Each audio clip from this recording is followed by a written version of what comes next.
हरिओम. भगवान आद्य श्री शंकराचार्यकृत श्रीकृष्णाष्टकम.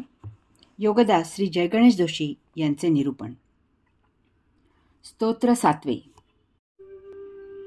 समस्त गोपनंदनम हृदंबुजैकमोदनम नमामि कुंजमध्यगम प्रसन्न भानुशोभनम निकामकामदायकं दृगन्तचारुसायकं रसालवेणुगायकं नमामि कुंजनायकं.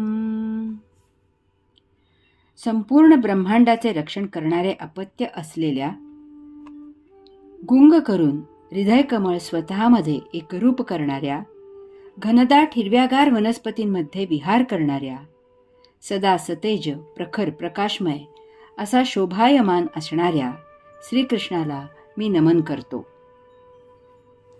सर्व इच्छा पूर्ण करणाऱ्या, संपूर्ण ब्रह्मांडावर धारदार तलवारीप्रमाणे नजर ठेवून असलेल्या, रसस्वरयुक्त बासरी वाजवणाऱ्या, वनस्पती सृष्टीचा नायक असलेल्या श्रीकृष्णाला मी नमन करतो. समस्त गोपनंदनम, संपूर्ण ब्रह्मांडाचे रक्षण करणारे अपत्य असलेल्या.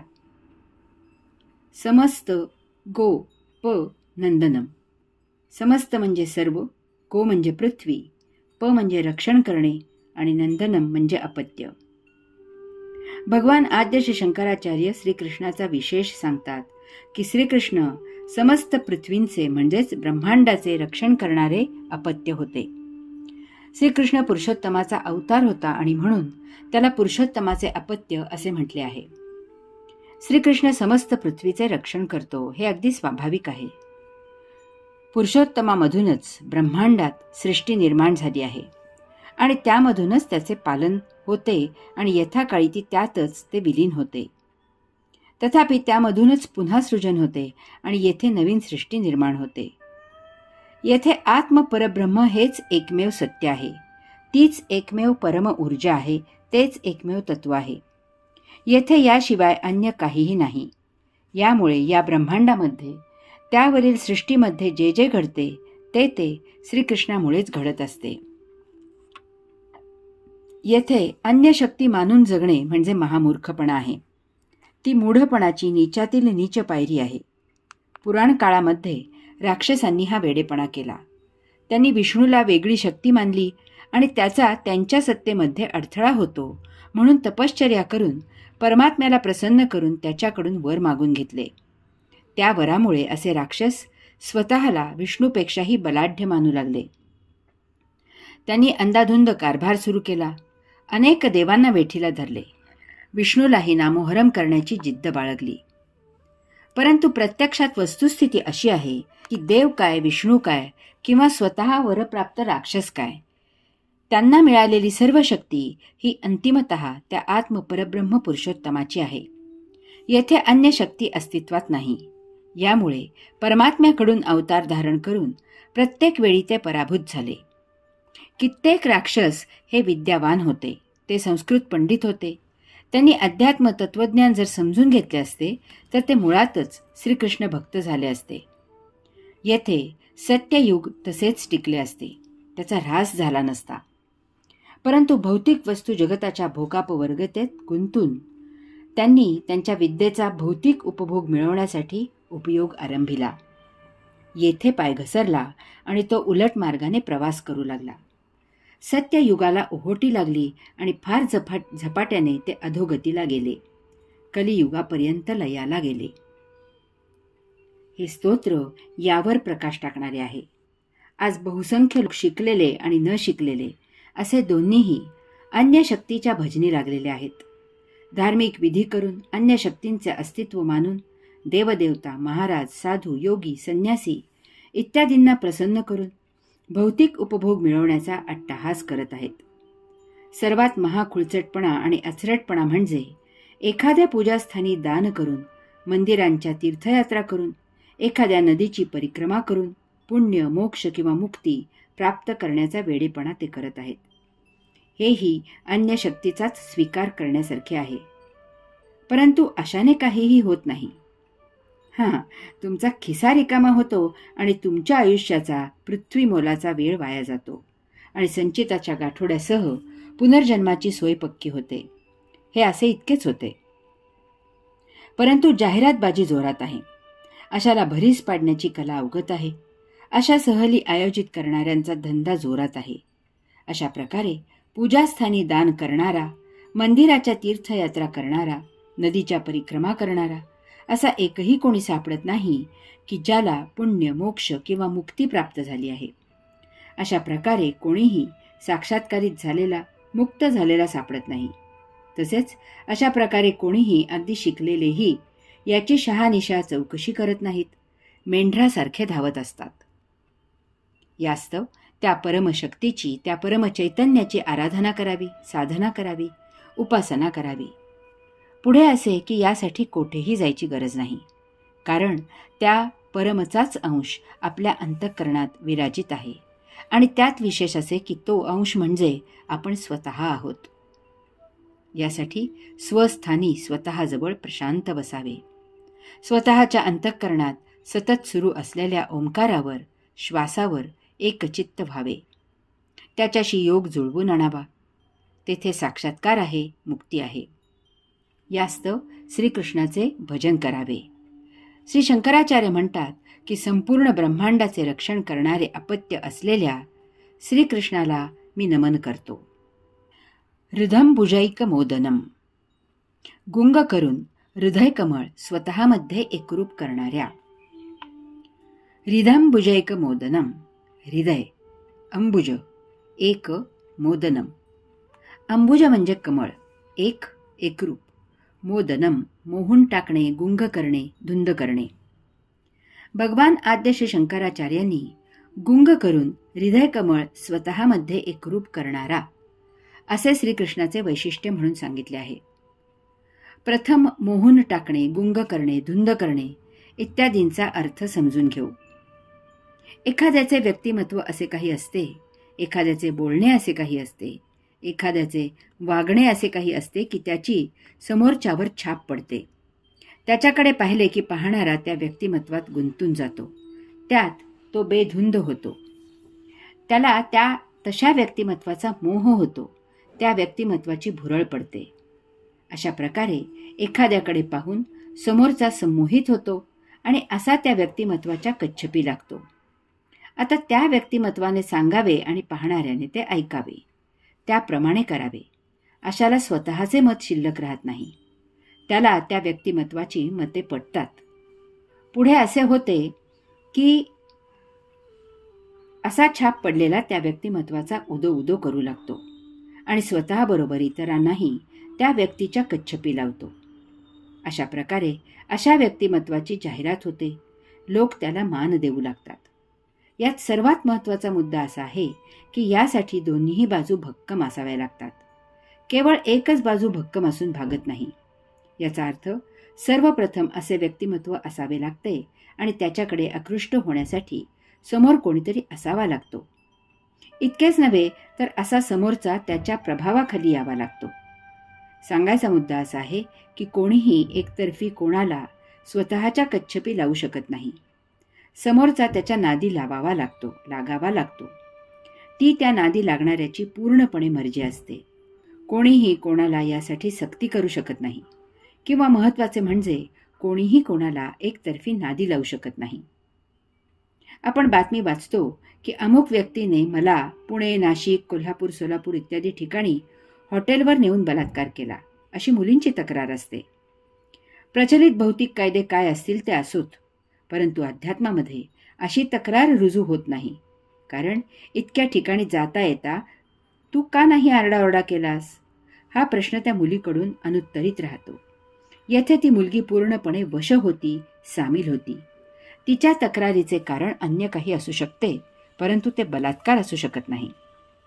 येथे सांगायचा मुद्दा असा आहे की एखाद्याच्यात मोहून जाणे, गुंग होणे, धुंद होणे ही त्या तसे होणाऱ्याची मर्जी असते. येथे तो मोहून टाकणारा, गुंग करणारा, धुंद करणारा दोषी नसतो. अध्यात्मामध्ये असे करणारा इतरांना अध्यात्माकडे, प्रभुविभूकडे, आत्मयात्रेकडे आकृष्ट करत असतो. यासाठी तो प्रवचने, सत्संग इत्यादी कार्यक्रमांकडे आकृष्ट करतो. अशा कार्यक्रमात गुंग करतो, धुंद करतो.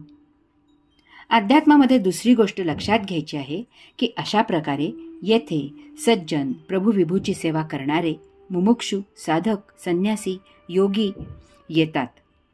भौतिकात रममाण असलेले अन्य जन इकडे फिरकत नाहीत. तथापि यात एक फरक आहे की एखाद्या आश्रमात, मठात काही विशिष्ट हेतूने राहायला आलेल्यांवर त्याशिवाय अन्य बळजबरी करणे, जुलूम करणे हेही अध्यात्माला मंजूर नाही. उदाहरणार्थ, विद्यार्थ्यांना विद्या शिकायला, विद्यार्थिनींना आसरा म्हणून निवासासाठी जागा देणे इत्यादी, आणि मग अशांकडून अन्य गोष्टी करून घेणे, हा निश्चितच आध्यात्मिक प्रमाद आहे. आकर्षण असणे, धुंद करणे, गुंग करणे, छाप पाडणे इत्यादी हे सर्व आध्यात्मिक प्रगती करण्यासाठी, आध्यात्मिक कार्य करण्यासाठी, अध्यात्माचा प्रचार करण्यासाठी असायला पाहिजे. असे अन्य कारणासाठी असेल तर ते अयोगिक आहे. श्रीकृष्ण त्याच्यामध्ये धुंद करून, गुंग करून, आकर्षित करून घेणारा होता. श्रीकृष्णाचे व्यक्तिमत्व तसेच होते. त्याच्या सान्निध्यात आल्यावर अशा व्यक्तीचे हृदयकमळ श्रीकृष्णामध्ये गुंग होऊन एकरूप होत असे. असा त्याच्या तो राहत नसे. तो श्रीकृष्णमय होत असे. त्याचे हृदयकमळ श्रीकृष्णाच्या चरणी सेवेसाठी रुजू होत असे. तमाम गोकुळ श्रीकृष्णाच्या वचनात होते. मथुरेलाही कंसाचे सैनिक सोडल्यास आबालवृद्धांनी श्रीकृष्णाचे स्वागत केले. कुब्जा तर श्रीकृष्णमय झाली. द्वारका तर त्यांचीच नगरी होती. पांडवांनी श्रीकृष्णामधील पुरुषोत्तमाला जाणले होते. या सर्वांना श्रीकृष्णाने त्यांचे संचित संपण्यासाठी, त्यांच्या जीवनाची योग्य मार्गी यात्रा होण्यासाठी, त्यांनी अवतार कार्यात सामील होण्यासाठी प्रोत्साहित केले, त्यांच्यावर कृपा केली. कौरवांकडील पितामह भीष्मांसारखे अनेक जण असे होते की त्यांनी श्रीकृष्णामधील परमात्मा जाणला होता. तथापि कुरुरवांशी, कुरुवंशाशी असलेली इमानदारी, स्वामीनिष्ठेच्या गैरसमजुती इत्यादी विविध कारणांनी त्यांनी श्रीकृष्णाला साथ दिली नाही. याला अपवाद म्हणजे दुष्ट, दुर्जन, राक्षस, कौरवांकडील चांडाळ, चौकडी इत्यादी श्रीकृष्णाच्या विरुद्ध होते. कर्णाला श्रीकृष्णाने पांडवाच्या बाजूने आणायचा आटोकाट प्रयत्न केला, परंतु सारे व्यर्थ गेले. असे लोक श्रीकृष्णाला अवतार, परमात्मा मानत नव्हते, तर ते त्याला असत्य बोलणारा, कपटी, लबाड, ढोंगी, चेटूक करणारा इत्यादी दूषणे देत असत. यामुळेच त्या सर्वांचा विनाश झाला. यास्तव श्रीकृष्णाचे भजन करावे. भगवान आद्य श्री शंकराचार्य म्हणतात की गुंग करून हृदयकमळ स्वतःमध्ये एकरूप करणाऱ्या श्रीकृष्णाला मी नमन करतो. कुंज मध्यगम, घनदाट हिरव्यागार वनस्पतीमध्ये विहार करणाऱ्या. कुंज मध्यगम, कुंज मध्यगम, कुंज म्हणजे हिरव्यागार वनस्पतीने नटलेले. मध्यगम, कंपूमध्ये घनदाट. येथे आशय समजून घेऊन अर्थ घ्यावा लागतो. कुंज असे म्हटल्यावर मध्यगम याचा अर्थ कंपू, यावरून घनदाट असा घ्यावा लागतो, कारण श्रीकृष्णाला कुंजविहारी असे म्हणत असत. भगवान आद्य श्री शंकराचार्यांनी घनदाट हिरव्यागार वनस्पतींमध्ये विहार करणारा असे श्रीकृष्णाचे वैशिष्ट्य म्हणून सांगितले आहे. श्रीकृष्णाला एकांत प्रिय होता, हे अगदी स्वाभाविक आहे. योगधाम, विश्वाचे केंद्र सोडून श्रीकृष्ण भूतलावर आलेला होता.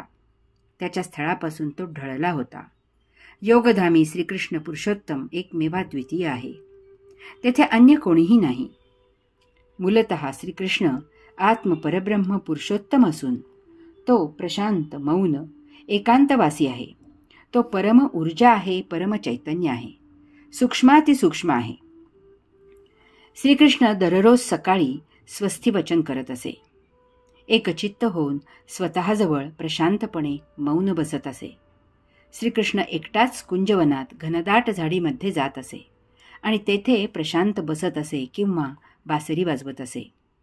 यावरून त्याला कुंजविहारी असे नाव दिलेले आहे. त्याची बासरी शब्दरहित, पूर्ण शुद्ध आणि पूर्ण पवित्र, सूर आणि स्वर प्रसारित करणारी अशी सुनाद होती.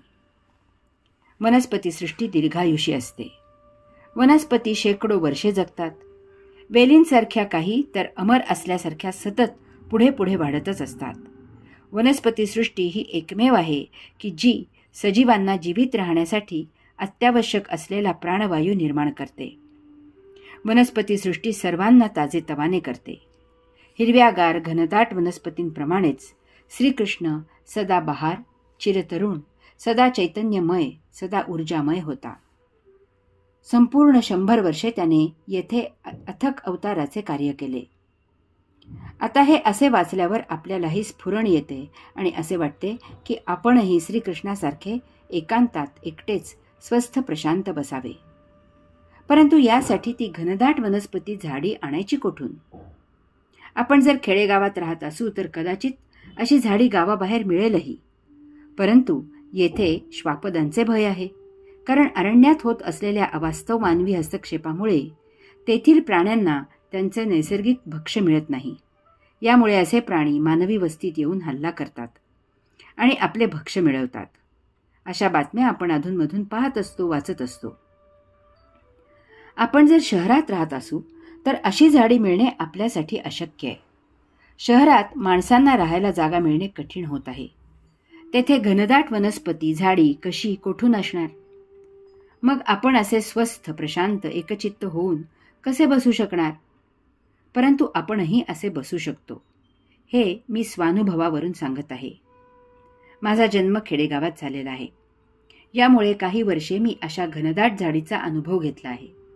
तसेच योगेश्वर कृपेने 6 वर्षे आफ्रिकेत असल्यामुळे तेथेही अशा घनदाट झाडीचा अनुभव मला घ्यायला मिळाला आहे. याचा पुरेपूर फायदा घेऊन मला यथाशक्ती ध्यानधारणा करायला मिळालेली आहे. आता पुण्यात स्थायिक झाल्यावर अशी झाडी मिळणे अशक्य आहे. यावरून मला जे योगेश्वरांकडून मार्गदर्शन झाले त्याप्रमाणे मी प्रयोग करून अशी झाडी पुण्यात माझ्या घरी मिळवत आहे आणि यथाशक्ती ध्यानधारणा करत आहे. मी जे केले आहे, करतो आहे ते मी येथे लिहितो. ज्यांना शक्य असेल त्यांनी तसे करून पाहावे. 1. आपल्या निजायच्या खोलीला फिका हलकासा हिरवा किंवा निळा रंग द्यावा. 2. खोलीतील पडदे हिरवे किंवा निळे असावेत. त्यावर पूर्ण पडदाभर झाडे, झुडपे किंवा नक्षी असलेली बेलबुट्टी असावी. पडदे सोडून ठेवावेत. शक्य असल्यास खिडकीत हिरवे सुशोभित कृत्रिम बांबू उभे करावेत. 3. गादीवर पांढरा स्वच्छ पलंगपोस घालावा. 4. घरातील मंडळींना विनंती करावी की अत्यावश्यक किंवा काही अघटित घडल्याशिवाय त्यांनी आपल्याला बोलवू नये. 5. दरवाजा लावून घ्यावा. 6. हवामानाप्रमाणे पंखा किंवा कूलर किंवा वातानुकूलित लावावा. 7. दररोज निजायच्या आधी किमान 20 ते 30 मिनिटे गादीवर पद्मासन किंवा वज्रासन किंवा जे जमेल ते आसन घालावे. 8. डोळे मिटावेत. 9. घराबाहेरून आणि घरामधून होणाऱ्या आवाजावर संपूर्ण लक्ष केंद्रित करावे. प्रत्येक बारीक सारीक आवाजाचा वेध घ्यावा. 10. अशा आवाजाविषयी मनात किंचितही कसलाही विचार करायचा नाही आणि तसेच आपण ऐकलेले आवाज तत्क्षणी विसरून जायचे. या आवाजांना स्मृतीत थारा द्यायचा नाही. यासाठी या आवाजाविषयी कोणाशी कसली चर्चा करायची नाही. 11. असे करताना नैसर्गिकपणे झोप आल्यास झोपावे. 12. असे करणे सुरू ठेवावे. 13. आता याशिवाय जेव्हा जितका जसा वेळ मिळेल तसे तेव्हा तितके दिवसाही अशाच प्रकारे आवाजाचा वेध घ्यावा. 14. आपण चकित व्हाल की यथा कालावधीत आपल्याला बाहेरील किंवा आतील आवाजामध्ये जराही आकर्षण, गम्य, स्वारस्य राहणार नाही. आता असे आवाज होत असूनही ते आपल्यासाठी जणू नाहीत अशी आपली मानसिकता होईल. 15. येथे आपले समोर असलेल्या स्थितीत ध्यान लागायला आरंभ होईल. आता आपण घरी किंवा अन्य ठिकाणी असलात तरीही आपले ध्यान सहजच लागायला लागेल. आपणही जसे असाल तसे कुंजविहारी व्हाल. यास्तव श्रीकृष्णाचे भजन करावे. श्री शंकराचार्य म्हणतात की घनदाट हिरव्यागार वनस्पतींमध्ये विहार करणाऱ्या श्रीकृष्णाला मी नमन करतो. हरि ओम.